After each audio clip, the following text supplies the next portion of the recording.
Hi ಎಲ್ಲರಿಗೂ ನಮಸ್ಕಾರ. ಇವತ್ತಿನ ಈ ಒಂದು ವಿಡಿಯೋದಲ್ಲಿ SSP ಸ್ಕಾಲರ್ಶಿಪ್ ಅಪ್ಲೈ ಮಾಡಿದವರಿಗೆ ಗುಡ್ ನ್ಯೂಸ್. ಆ ಗುಡ್ ನ್ಯೂಸ್ ಏನಂತ ಹೇಳಿದ್ರೆ 18,000 ಅಮೌಂಟು ಕ್ರೆಡಿಟ್ ಆಗಿದೆ. ಅದು ಯಾರಿಗೆ ಕ್ರೆಡಿಟ್ ಆಗಿರ್ಬೋದು ಮತ್ತು ಯಾವುದ್ರ ಕಡೆಯಿಂದ ಬಂದಿದೆ ಅಂತ ನೋಡೋಣ. ಮತ್ತು PM SSP ಯೋಜನೆ ಏನದು ಅದ್ರ ಬಗ್ಗೆನೂ ಕೂಡ ನೋಡೋಣ. ಅದಕ್ಕಿಂತ ಮುಂಚೆ ಇದೇ ಥರದ ಅಪ್ಡೇಟ್ಗಳಿಗಾಗಿ ನಮ್ಮ ಚಾನಲ್ಗೆ ಒಂದು ಸಬ್ಸ್ಕ್ರೈಬ್ ಮಾಡ್ಕೊಳ್ಳಿ, ಹಾಗೆ ಒಂದು ಲೈಕ್ ಮಾಡಿ ಅಂತ ಹೇಳ್ತಾ ಬನ್ನಿ ಈ ಒಂದು ವಿಡಿಯೋನ ಶುರು ಮಾಡೋಣ. SSP ಸ್ಕಾಲರ್ಶಿಪ್ಪಲ್ಲಿ ಬ್ಯಾಕ್ವರ್ಡ್ ಕ್ಲಾಸಸ್ ವೆಲ್ಫೇರ್ ಡಿಪಾರ್ಟ್ಮೆಂಟ್ ಕಡೆಯಿಂದ ವಿದ್ಯಾಸಿರಿ ಯೋಜನೆಗೆ ಯಾರ್ಯಾರು ಎಲಿಜಿಬಲ್ ಇದ್ದರು ಅವ್ರಿಗೆಲ್ಲ ಈಗಾಗಲೇ ಸ್ವಲ್ಪ ಜನಕ್ಕೆ 15,000 ಅಮೌಂಟು ಕ್ರೆಡಿಟ್ ಆಗಿದೆ. ಮತ್ತು ಇವಾಗ ಬ್ಯಾಕ್ವರ್ಡ್ ಕ್ಲಾಸಸ್ ವೆಲ್ಫೇರ್ ಡಿಪಾರ್ಟ್ಮೆಂಟ್ ಕಡೆಯಿಂದ ಶುಲ್ಕ ಮರುಪಾವತಿ ಅಥವಾ ಫೀ ರಿಇಂಬರ್ಸ್ಮೆಂಟ್ ಅಮೌಂಟು ಬರುತ್ತಲ್ಲ, ಅದ್ರ ಬಗ್ಗೆ ಅಮೌಂಟು ಅಪ್ಡೇಟ್ ಆಗಿದೆ ಮತ್ತು DBT ಕೂಡ ಪುಷ್ ಆಗಿದೆ ಅಂತ ಒಂದು ವಿಡಿಯೋ ಮಾಡಿ ತಿಳಿಸಿದ್ದೆ. ಇವಾಗ 20 ದಿನ ಆದಮೇಲೆ DBTಗೆ ಪುಷ್ ಆಗಿ 20 ದಿನ ಆದಮೇಲೆ ಅಮೌಂಟು ಕ್ರೆಡಿಟ್ ಆಗಿದೆ.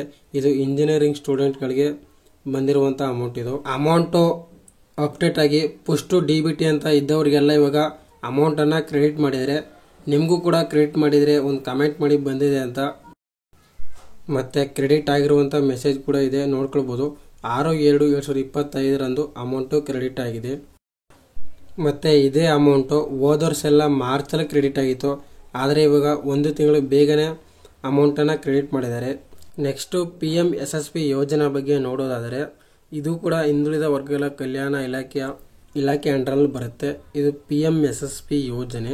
ಈಗಾಗಲೇ ಯಾರ್ಯಾರು ಎಲಿಜಿಬಲ್ ಇದ್ದೀರಾ ಅವ್ರಿಗೆ PM SSP ಯೋಜನೆ ಅಂತ ಕಾಂಪೊನೆಂಟ್ ಕಾಲಮಲ್ಲಿ ಅಪ್ಡೇಟ್ ಆಗಿರುತ್ತೆ, ಚೆಕ್ ಮಾಡ್ಕೊಳ್ಬೋದು. ಇದನ್ನು ನೀವು ಯಾರ್ಯಾರು ಎಲಿಜಿಬಲ್ ಇದ್ದೀರಾ ಅವ್ರು ಒಂದು ಸಾರಿ ನಿಮ್ಮ SSP ಸ್ಕಾಲರ್ಶಿಪ್ ಸ್ಟೇಟಸನ್ನು ಚೆಕ್ ಮಾಡ್ಕೊಳ್ಳಿ, ಅಪ್ಡೇಟ್ ಆಗಿದೆ ಏನು ಅಂತ.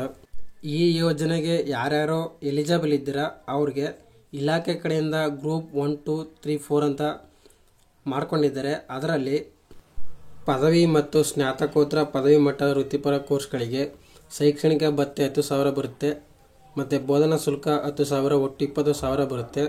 ಗ್ರೂಪ್ 2ರಲ್ಲಿ ಪದವಿ, ಡಿಪ್ಲೊಮೊ, ಪ್ರಮಾಣಪತ್ರಕ್ಕೆ ಕಾರಣವಾಗುವ ಇತರ ವೃತ್ತಿಪರ ಕೋರ್ಸ್ಗಳು ಶೈಕ್ಷಣಿಕ ಭತ್ಯೆ 8,000, ಬೋಧನಾ ಶುಲ್ಕ 5,000, ಒಟ್ಟು 13,000 ಬರುತ್ತೆ. ಗ್ರೂಪ್ 3ಯಲ್ಲಿ ಗ್ರೂಪ್ 1 ಮತ್ತು ಗ್ರೂಪ್ 2ಅಲ್ಲಿ ಒಳಗೊಳ್ಳದ ಪದವಿ ಮತ್ತು ಸ್ನಾತಕೋತ್ತರ ಪದವಿ ಕೋರ್ಸ್ಗಳಿಗೆ ಶೈಕ್ಷಣಿಕ ಭತ್ಯೆ 6,000, ಬೋಧನಾ ಶುಲ್ಕ 2,000, ಒಟ್ಟು 8,000 ಬರುತ್ತೆ.